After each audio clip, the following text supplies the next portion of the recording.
नमस्कार दोस्तों, आज की कहानी एक हार्ट टचिंग भावनात्मक कहानी है। पापा, मैं आपसे बहुत ज़रूरी बात करना चाहती हूँ। मम्मी, आप भी आओ ना। ये कहते हुए रिद्धि माँ को किचन से लेकर आती है और सोफे में बिठा देती है। दोनों को साथ बैठा के कहती है कि मेरा ग्रेजुएशन तो पूरा हो गया, आपको एक बात बताना चाहती हूँ। ये आपके जो मित्र हैं मोहनलाल, उनके लड़के असीम को मैं अपना जीवन साथी बनाना चाहती हूँ। वो भी आज अपने पापा से बात कर लेंगे। अच्छा, तो ये बात है। शांति लाल जी खुश होते हुए बोले, बेटा हम तो खुद ही यही सोच रहे थे कि हमारी दोस्ती कब रिश्तेदारी में बदल जाए। ईश्वर की भी मंजूरी मिल गई शायद आज। लगता है सिद्धि के लिए लड़का देखना होगा, क्योंकि तुम दोनों के हाथ तो मैं साथ में ही पीले करना चाहता हूँ। जैसे एक साथ दुनिया में आई, साथ साथ पढ़ी, वैसे ही साथ साथ ससुराल भी जाना। और कहाँ है हमारी बेटी सिद्धि? आवाज़ लगाते ही सिद्धि अपने कमरे में आती है। जी पापा जी, बताइए, कहते हुए पापा के पास बैठ जाती है। बेटा, रिद्धि ने तो अपने लिए वर चुन लिया है। क्या तुम्हारी ज़िंदगी में कोई है? किसी को पसंद करती हो तो बता दो। नहीं पापा, आप जिसको पसंद करेंगे मैं उसी से शादी करूंगी, और मुझे वैसे भी फैशन डिजाइनर का कोर्स करना है। सिद्धि बोली, कोई बात नहीं बेटा, तुम वो कर लेना, पर मैं तुम दोनों बहनों की शादी एक साथ ही करूंगा। आखिर जुड़वा हो तुम दोनों। मोहनलाल से मिलकर सिद्धि का रिश्ता तय करने के बाद सिद्धि के लिए लड़का देखना शुरू कर देते हैं। रिद्धि सिद्धि शांतिलाल की दो प्यारी जुड़वा बेटियां हैं, जिसमें उनकी आत्मा बसती है। इनके पैदा होने के बाद उनका कारोबार ही चमक उठा था, लेकिन इन दोनों को तो वो लक्ष्मी ही मानते हैं अपने घर की। शहर के अनाज व्यापारी के इकलौते लड़के का रिश्ता सिद्धि के लिए आता है, जिसका नाम आशीष होता है। उससे सिद्धि का रिश्ता तय कर दिया जाता है। धूमधाम से दोनों ही बेटी की शादी हो जाती है। दोनों अपने अपने घर में बहुत खुश थीं। इधर शांतिलाल का घर बेटियों के जाने से सूना हो गया था, पर क्या करें, बेटियां तो पराई ही होती हैं। कभी कभी मिलने आती रहती हैं। एक दिन सिद्धि के ससुर जीवनलाल जी का फ़ोन आता है और वो कहते हैं, शाह जी, बिटिया की गोद भराई की तैयारी कर लो, बहुत बड़ी खुशखबरी है। शांतिलाल जी खुशी से झूम उठते हैं। ये खुशखबरी अपनी पत्नी को भी सुनाते हैं। दोनों तैयारी करते हैं, ऐसा करेंगे वैसा करेंगे, और कि सारी दुनिया देखती रह जाएगी। ऐसी धूमधाम से गोद भराई की रस्में होंगी। पर नियति, उसे तो कुछ और ही मंजूर था।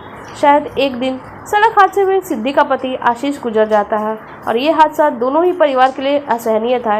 एक तो सिद्धि माँ बनने वाली थी, ऊपर से ये हादसा। सिद्धि जैसे एक जिंदा लाश बन गई हो, ऊपर से उसके सास ससुर का इकलौता लड़का, जिसके खोने के गम में सिद्धि को ही वो लोग अपशगुनी कहने लगे।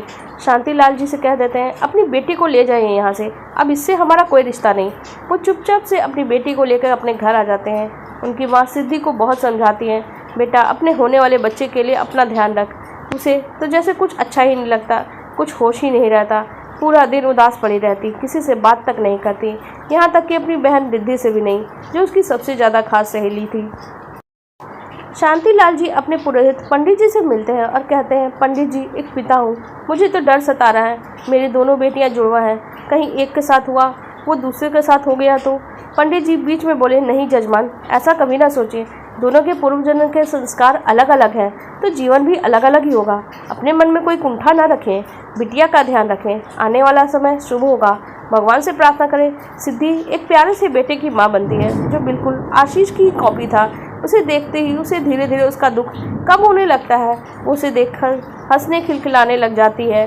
शांतिलाल ने फैसला किया कि उसका एडमिशन फैशन डिजाइनिंग के कोर्स में करवा देंगे, और अपने बच्चे के साथ रहते हुए सिद्धि ने भी ये कोर्स कर लिया। अब उसका बेटा बड़ा होने लगा, तो उसने सोचा वो अपना काम शुरू करे। सिद्धि कलेक्शन के नाम से उसने छोटे से काम की शुरुआत करी।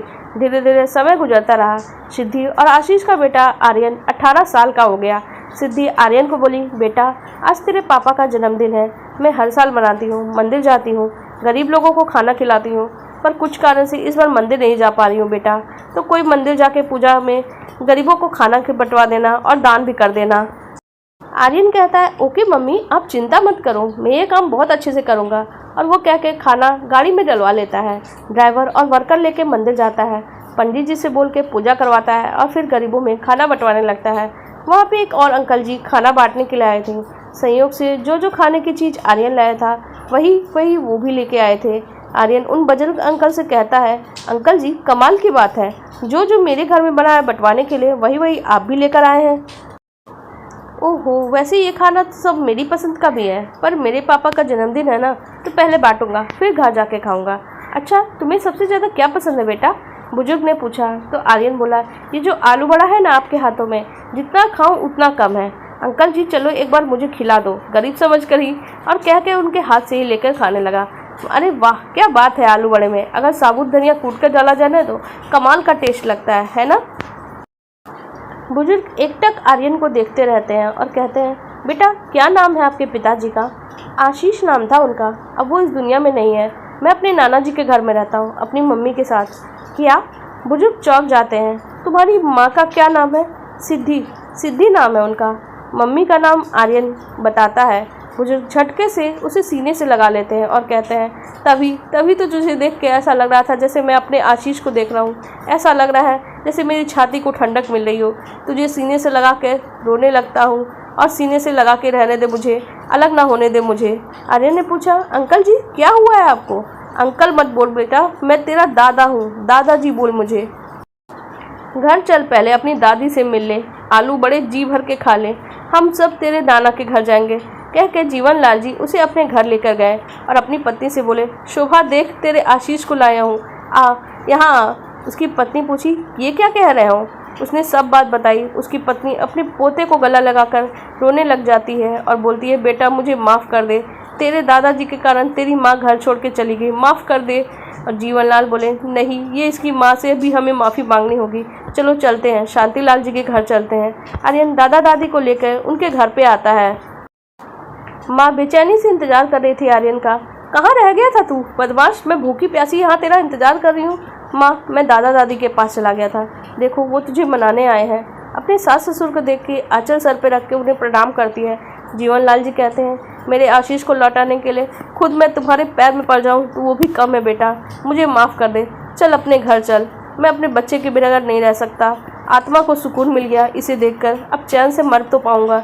नहीं बाबूजी मरने की बात मत करिए, आपका पोता है, आपका तो पूरा अधिकार है इस पर, आप जो चाहेंगे वही होगा। जीवनलाल जी आर्यन को सीने से लगा के कहते हैं, इतना सुकून मिला है तुझे सीने से लगा के, जैसे आत्मा तृप्त हो गई है। शोभा कहती है, हाँ ऐसे ही जैसे आशीष को गले लगा के मिलता था। सिद्धि जैसी संस्कारी बहू और अपने पोते को पाकर जीवनलाल जी अपने प्रायश्चित को पूरा करना चाहते थे और अपने जीवन को बचे हुए हिस्से को खुशी से जीना चाहते थे। आपको हमारी ये कहानी कैसी लगी कमेंट सेक्शन में ज़रूर बताइएगा। साथ ही वीडियो को लाइक कर दीजिएगा और हमारे चैनल को भी सब्सक्राइब कर लीजिएगा। धन्यवाद।